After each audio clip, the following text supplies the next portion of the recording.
Olá, tudo bem? No vídeo de hoje nós vamos falar sobre o conflito mais sangrento da história da humanidade, a Segunda Guerra Mundial. Nos anos 10, o mundo já tinha enfrentado a Primeira Guerra Mundial, um conflito sem antecedentes, de proporções nunca antes vistas e que arrasou regiões inteiras, levando muitas vidas e transformando várias outras. O que não se podia imaginar naquele momento, naquele período, era que, cerca de 20 anos depois, 21 para ser mais exato, o mundo mergulharia em uma nova grande guerra, muito mais destrutiva e mortífera, que novamente mudaria o curso da história da humanidade inteira. A Segunda Guerra Mundial, que foi de 1939 a 1945, foi o maior conflito bélico de todos os tempos. Nunca antes acontecera uma guerra da qual tantos países estivessem envolvidos ou participando de alguma forma. Embora os países europeus fossem os principais envolvidos, ocorreram batalhas não somente na Europa, mas também na África, na Ásia, no Pacífico e nas Américas. Também foram enviados para esses locais soldados latino-americanos. Além disso, nunca antes houvera tantas mortes em decorrência de uma única guerra. Os números estimados batem a casa das dezenas de milhões. Boa parte da política do planeta foi moldada por esse conflito e os rumos que a história tomou ao longo do século XX todo se devem em grande medida às consequências desta guerra. Até hoje, vivemos os efeitos da Segunda Guerra Mundial. É possível aprender muitas lições, é verdade, com a história, mas é importante, obviamente, para que nós não cometamos os mesmos erros, para que eles não se repitam, mas não é possível evitar as consequências, por exemplo, da Segunda Guerra Mundial na sua vida. Elas já estão mais do que presentes e você talvez nem imagina de algumas delas. Esta guerra, ela contou com a participação de muitos países, com batalhas que não atingiram, como eu disse, o continente europeu e outros lugares, mas afetaram diretamente a vida diária de seres humanos em diversos locais do planeta. Após o fim da Primeira Guerra Mundial, em 1918, a Alemanha de Weimar teve de admitir a culpa pelo conflito e uma custosa indenização aos países vencedores, conforme foi estabelecido pelo Tratado de Versalhes. Hoje se sabe, entretanto, que as causas daquele conflito estão muito além das atitudes da Alemanha. A guerra de 14 a 18 não foi um duelo de mocinhos contra bandidos. Com relação à Segunda Guerra Mundial, no entanto, nós não podemos ser tão condescendentes. Se por um lado a guerra teve grande ajuda dos fatores estruturais da Europa, por outro, também foi resultado das políticas de um personagem, Adolf Hitler. Em meados dos anos 30, Adolf Hitler fazia pesadas críticas ao Tratado de Versalhes e tinha como missão reestruturar a Força Aérea Alemã, a Luftwaffe, também ampliar o treinamento dos soldados do exército alemão, o Heer, dentro da Wehrmacht, Wehrmacht eram as forças armadas alemãs, e garantir também um aumento da capacidade de transporte da Kriegsmarine, ou a Marinha de Guerra Alemã. Em 1936, as tropas alemãs reocupavam a Renânia, que era um território alemão perdido junto ali à França. Nesta época, o serviço militar havia se tornado obrigatório na Alemanha e todos esses atos violavam as determinações do Tratado de Versalhes, que a essa época já era um mero pedaço de papel. Em 1938, a Alemanha se unia à Áustria em um acordo que ficou conhecido como Anschluss. Essa política, ela demonstrou a clara intenção da expansão do território alemão e dos avanços da doutrina nazista. A França e a Inglaterra adquiriram completa aversão à ideia de uma nova guerra, de um novo conflito. A Primeira Guerra fora tão sangrenta e tão traumática que ninguém realmente acreditava na hipótese de um novo confronto. Assim, neste primeiro momento, a ascensão de Hitler foi vista como uma espécie de escudo contra o comunismo soviético e o rearmamento alemão como uma ameaça ao poder de Stalin. Ainda que as contínuas requisições alemãs de territórios começassem a gerar algumas críticas da opinião pública, tanto francesa quanto britânica, a política dos líderes ocidentais foi de apaziguamento, acalmar os ânimos e fazer com que uma nova guerra não acontecesse. Entretanto, a Hitler, o que este pedia, e evitando ali o despertar de um novo conflito, era quase que iminente. Essa ideia de se ter uma guerra, para Hitler, era inevitável. A primeira resistência direta ao avanço nazista ocorreu quando a Alemanha intimou a antiga Tchecoslováquia a entregar ali as regiões fronteiriças dos Sudetos, como uma grande população alemã que morava ali. Isso fez com que o governo de Praga se dispusesse a lutar contra os alemães.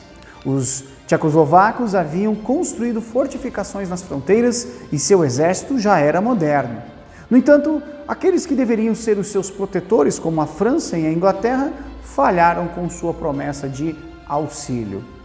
Também em 1936, a Alemanha e o Japão se uniram no Pacto Anticomunista, no Antikomintern, formalizando uma política mundial anticomunista.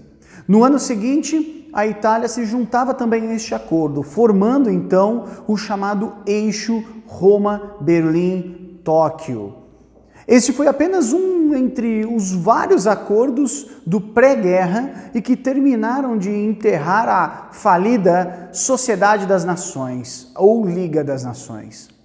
Com a ameaça alemã, então a Tchecoslováquia, a França e a Inglaterra se apressaram em negociar com Adolf Hitler.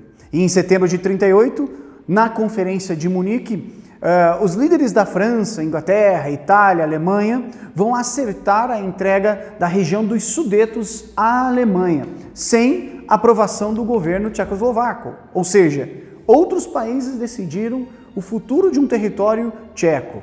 Na sequência dos acontecimentos, a Polônia e a Hungria também arrancaram partes do território tcheco. Em março de 1939, Hitler quebrou com todas as promessas e acordos, e ele entrou em Praga, capital da Tchecoslováquia. A ocupação do território habitado por não-alemães esgotou a paciência dos franco-britânicos, dos franceses e dos ingleses, deixando clara a iminência de uma guerra para todo mundo. Hitler não iria parar. Após assinar com Mussolini a aliança entre Itália e Alemanha, num chamado Pacto de Aço, a Alemanha voltou-se contra a Polônia.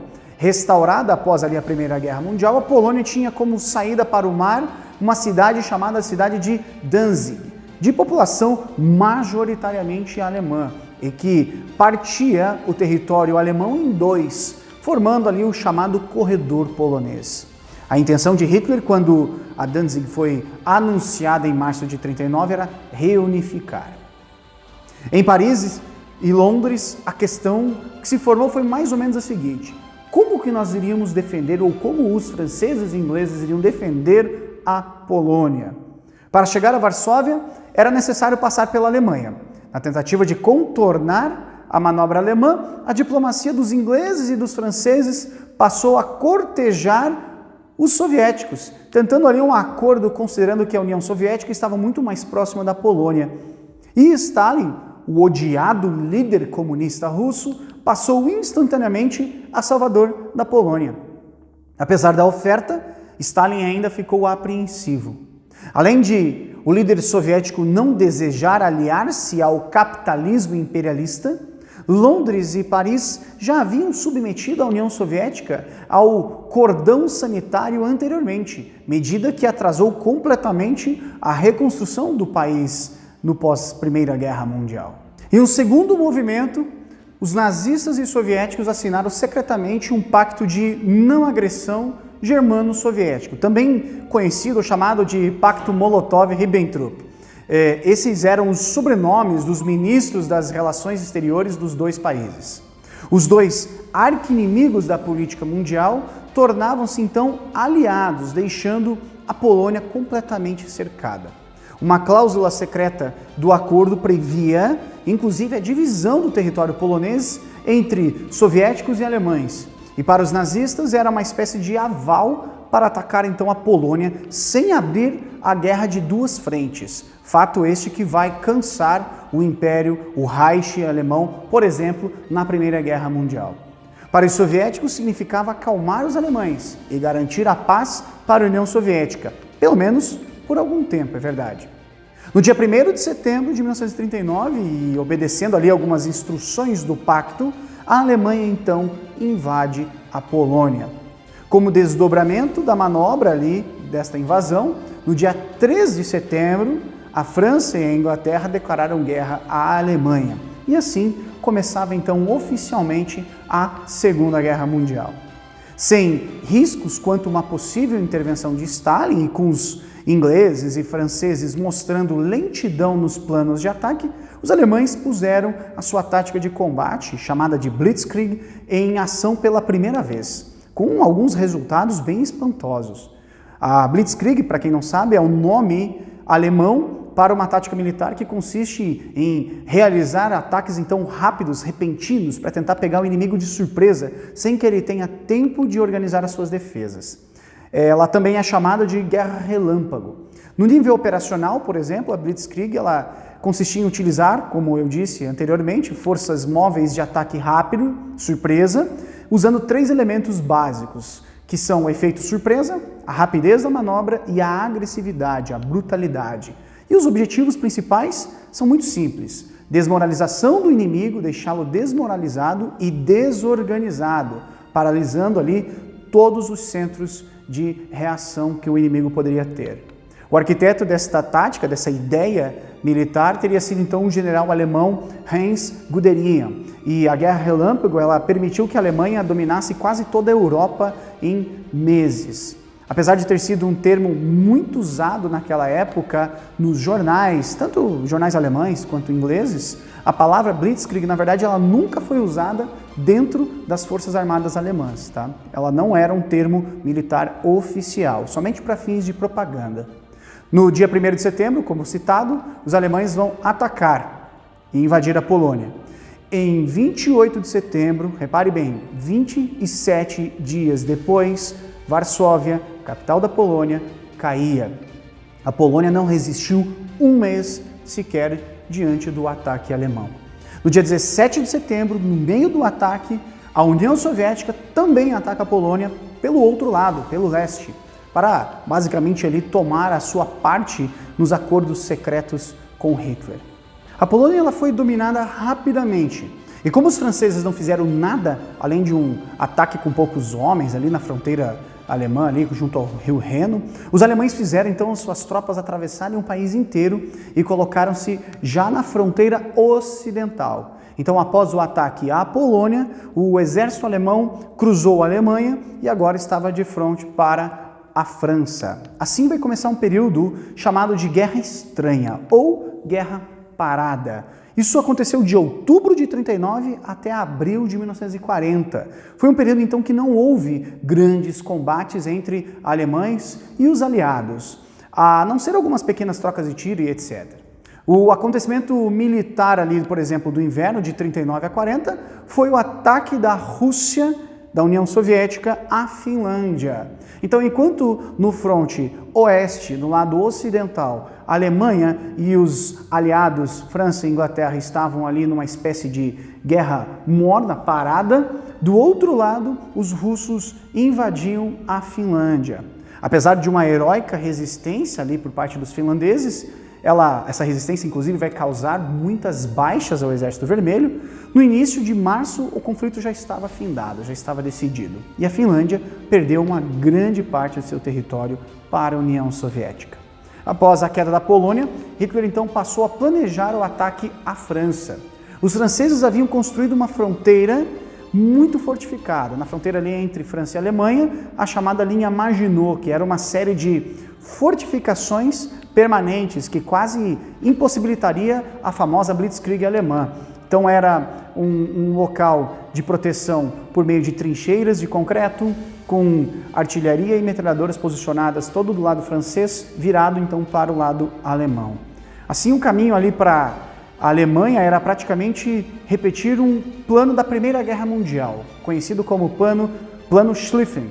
Esse plano nada mais era do que fazer um ataque maciço de praticamente todas as tropas alemãs num único ponto, deixando então pouquíssimos soldados na defesa de suas fronteiras.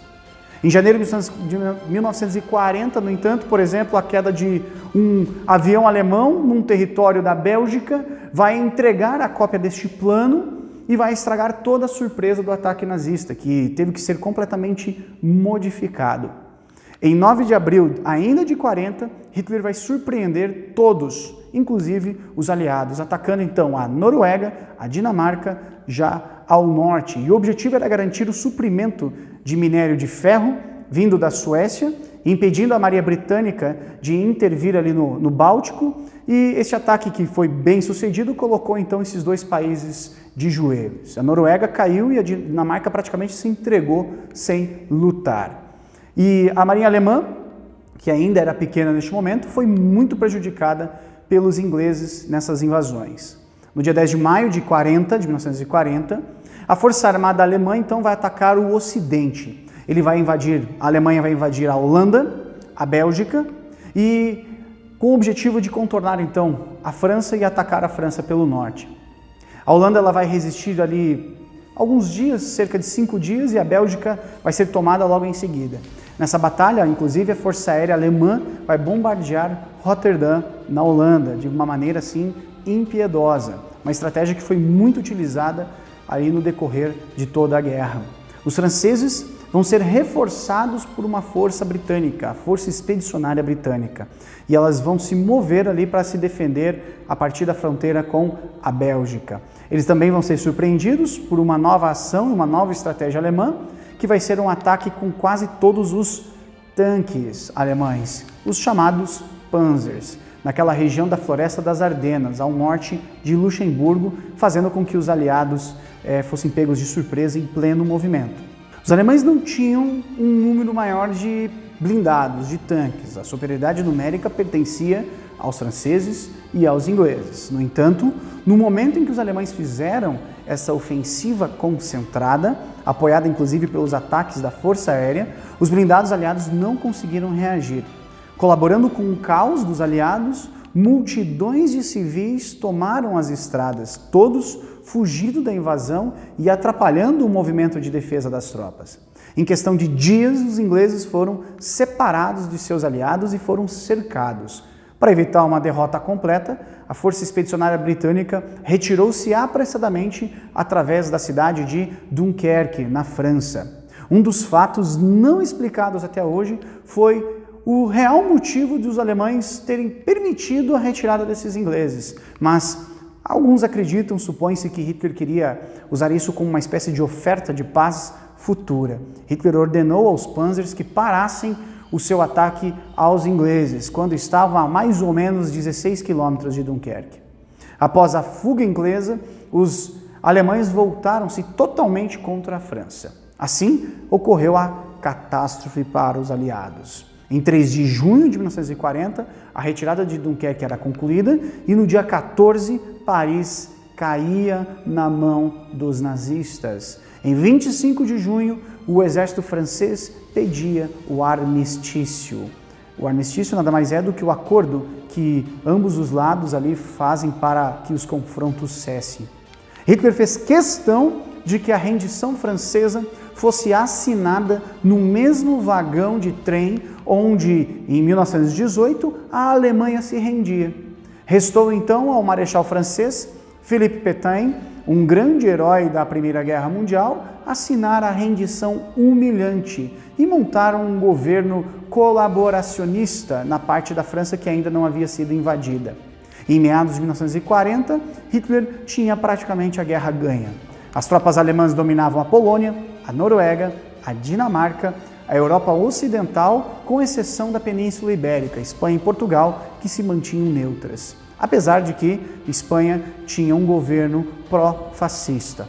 A França, dona do maior exército aliado na época, tinha sido varrida do mapa em semanas e as forças armadas alemãs pareciam invencíveis.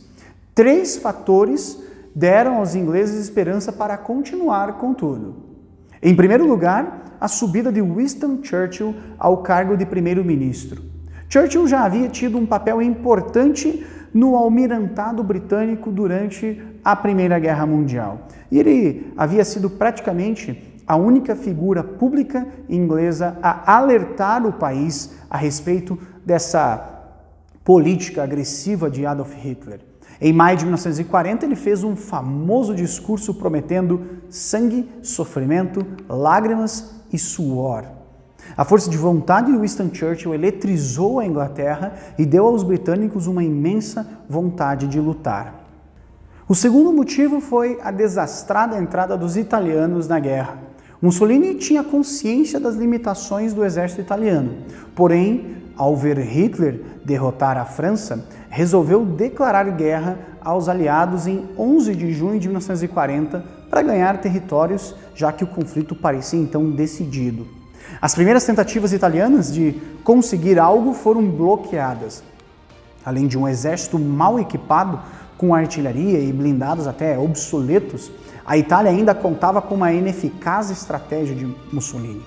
Ele ordenava ataques sem preparação e não aceitava opiniões contrárias. Assim, a invasão do Egito a partir da Líbia foi um fato logo decidido ali, ele foi logo interrompido. A marinha italiana vai sofrer perdas pesadíssimas na mão da marinha britânica.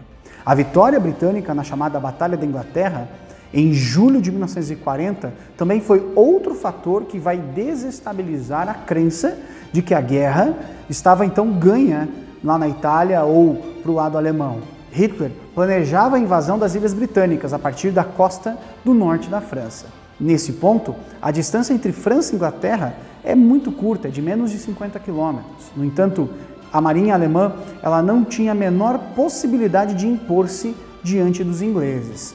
Frente a esta limitação, os alemães então resolveram quebrar a resistência dos ingleses pelo ar, usando os seus aviões para destruir a marinha britânica e abrindo caminho então para uma invasão pelas praias britânicas. A Inglaterra, entretanto, tinha os seus recursos de defesa. A sua força aérea era realmente inferior à alemã em números, mas muito bem constituída. Bons pilotos e ótimos aviões faziam parte da famosa RAF, Royal Air Force. Para melhorar o placar para o lado em favor dos britânicos, eles contavam com uma importante inovação científica. Na época, os ingleses começaram então a utilizar o radar. Com ele, os ingleses podiam então decolar na hora certa, sabendo exatamente a hora do ataque, a zona do ataque alemão, e controlar e contornar então todo esse poderio alemão durante os bombardeios à Inglaterra.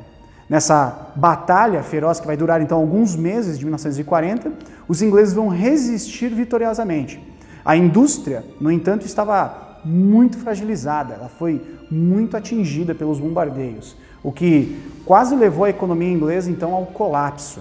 Quando os bombardeios alemães conseguiam atingir residências, os ingleses revidaram também bombardeando Berlim e destruindo algumas residências. Muitos acreditam que esse bombardeio às residências em Berlim foram realizadas por engano. E Hitler ficou furioso, mudando então o foco dos ataques, ordenando que esses bombardeios deixassem de atacar então as indústrias inglesas e os aeroportos, os aeródromos ingleses e passassem então a destruir as cidades como um todo. Londres vai sofrer severos bombardeios. Isso, inclusive, vai facilitar a defesa, pois os caças ingleses sabiam exatamente onde eles deveriam estar para proteger e contra-atacar os alemães. Com grandes perdas, o lado alemão, esses ataques então acabaram sendo cancelados com o passar do tempo. A Inglaterra finalmente estava salva, mas os bombardeios em Londres não foram esquecidos pelos ingleses. Até então, salvo pelas operações italianas na Líbia, a guerra tinha sido apenas europeia. Em 1941, portanto, ela vai se tornar mundial, com a entrada no conflito ali da União Soviética e dos Estados Unidos, pelo lado aliado, e do Japão junto ao eixo. Após conquistar praticamente o Ocidente e dada a fraca ofensiva da Inglaterra, Hitler resolveu realizar o grande sonho do nazismo, conquistar territórios ao leste às custas da União Soviética. Para isso, ele teria de romper então um acordo secreto que havia feito com Stalin em 1939. Empolgados com suas vitórias até então, os alemães achavam que em poucos meses a União Soviética estaria liquidada. Os seus planos de ataque, porém, eles foram atrasados por causa dos Balcãs. Mussolini, agindo por conta própria, invadiu a Grécia e, a partir da Albânia, anexada ali também em 1939, os seus exércitos, apesar de superiores em números e equipamentos em relação ao pequeno exército grego, eles foram detidos. E logo eram os gregos que estavam dentro da Albânia. Em virtude dessa derrota humilhante para a Itália, Hitler teve de desviar tropas para atacar a Grécia, invadindo também a Iugoslávia, onde houve um golpe de Estado pró-Inglaterra. A ajuda britânica à Grécia foi praticamente inútil e logo os aliados foram expulsos dos Balcãs. Hungria, Romênia, Bulgária vão aderir ao eixo. A Iugoslávia foi repartida entre os vizinhos. Com os aliados fora do continente, novamente, em 22 de junho de 1941, as forças armadas alemãs invadem a União Soviética, traindo o pacto secreto que havia então entre Hitler e Stalin. Foi a maior operação militar da história da humanidade. 3,4 milhões de soldados alemães, milhares de tanques e aviões vão atacar ao mesmo tempo, em conjunto, os soviéticos na famosa Operação Barbarossa. Stalin, que não acreditava em um ataque alemão, foi pego completamente de surpresa. Em pouco tempo, os alemães estavam às portas de Moscou. Comunidades na Ucrânia e nos países bálticos recebiam os alemães com festa, como vitoriosos, como heróis salvadores do comunismo opressor, enquanto que o governo soviético abandonava a capital. No entanto, a realidade russa era completamente diferente de todas aquelas que os alemães haviam encontrado no Ocidente. As distâncias a se percorrer eram imensas, as estradas estavam em terríveis condições, os equipamentos estragavam, se danificavam e o seu conserto era muito difícil. A brutalidade com que a SS, o exército particular de Hitler, a Schutzstaffel, a força secreta alemã, a maneira como eles tratavam as populações desses territórios, logo vai se transformar em revolta, logo vai deixar aquela alegria de vitoriosos e heróis para um sentimento de revolta. A guerrilha não dava trégua aos alemães. Somado a isso, os soldados que se retiravam usavam a tática terra arrasada, a mesma tática que os russos utilizaram contra a invasão napoleônica, que era destruir tudo o que os alemães poderiam utilizar. Então eles recuavam, destruindo as suas próprias terras. Pontes, plantações, criações de gado, residências, às vezes vilas inteiras. Por fim, quando o inverno chegou, os alemães não tinham liquidado ainda a União Soviética e o avanço foi interrompido. Em um dos piores invernos do século, as armas enguiçavam e os soldados, sem roupas adequadas, literalmente morriam de frio. Uma contraofensiva soviética, apesar de relativamente frustrada, afastou os alemães de Moscou e mostrou que a guerra seria demorada na União Soviética. O pior temor de Hitler se confirmava: a luta em duas frentes. Do outro lado da Eurásia, lá no Pacífico, o conflito se ampliava. O Japão, que já estava em guerra com a China desde metade dos anos 30, ocupou a Indochina francesa após a rendição deste país aos alemães. A guerra contra a China já era criticada em Washington, nos Estados Unidos, e a ocupação da Indochina causou o bloqueio econômico americano. Como dependiam do petróleo americano para manter a sua economia, ou os japoneses abandonavam o que já vinha ganho, ou buscavam outras fontes de petróleo. O Japão optou pela segunda alternativa, o que significava guerra contra os Estados Unidos. O presidente americano Roosevelt, há muito tempo, enviava material bélico aos ingleses, mas os norte-americanos, apesar da antipatia com as ditaduras nazifascistas, não queriam participar de guerra nenhuma. Os japoneses, contudo, causaram o fato que mudou a opinião americana. No dia 7 de dezembro de 1941, aviões japoneses atacaram de surpresa com grande sucesso a base aeronaval americana de Pearl Harbor, no Havaí. A esquadra norte-americana do Pacífico foi anulada e o Japão pôde, nos meses seguintes, atropelar quem se colocasse em seu caminho. O Japão vai conquistar a Indonésia holandesa, as Filipinas, Singapura e a Birmânia, chegando inclusive a bombardear a Austrália. Os Estados Unidos, assim, colocariam todo o seu poder industrial contra o eixo. O ano de 1942 vai representar o grande auge dos países do eixo. Lá na frente russa, apesar de parcialmente bem-sucedida contra a ofensiva do inverno soviético, os exércitos alemães e seus subexércitos controlavam mais da metade da riqueza daquele país. O domínio do eixo se estendia na Europa, lá da costa do Oceano Atlântico até as estepes russas, e começavam no Círculo Polar Ártico até as areias do norte da África, na Líbia. No Oriente, o Japão vai ocupar uma área que abarcava as ilhas Aleutas, no Alasca, a fronteira da Índia, na Nova Guiné, a Manchúria. E no Atlântico, os submarinos alemães ameaçavam os suprimentos básicos da Inglaterra. O risco da queda italiana na África, em virtude de sucessivas derrotas na Líbia e da perda da Etiópia para os ingleses, motivou o envio pelos alemães de uma força de apoio, de ajuda a Mussolini no norte da África. O grupo blindado alemão, chamado de Afrika Korps, foi liderado pelo general Erwin von Rommel, e ele vai conseguir grandes façanhas contra os ingleses que estavam em maior número naquela região. Rommel, apelidado por seus companheiros de a Raposa do Deserto, conseguiu não só defender a Líbia, mas também pôs as tropas do eixo a escassos 100 quilômetros do rio Nilo. Se o vizinho Canal de Suez caísse, o Mediterrâneo todo seria do eixo e as comunicações da Inglaterra com a Índia ficariam ainda mais difíceis. Em 1942, a Alemanha não tinha forças para retomar o avanço em toda a frente leste. Assim, o exército alemão vai concentrar seus esforços no sul, na busca do estratégico petróleo do Cáucaso, que era muito vital para a Alemanha, e os russos então dependiam totalmente dele. Então era ambos os países, União Soviética e a Alemanha, disputando pela mesma fonte de petróleo. O avanço foi muito rápido e os russos foram empurrados novamente para trás.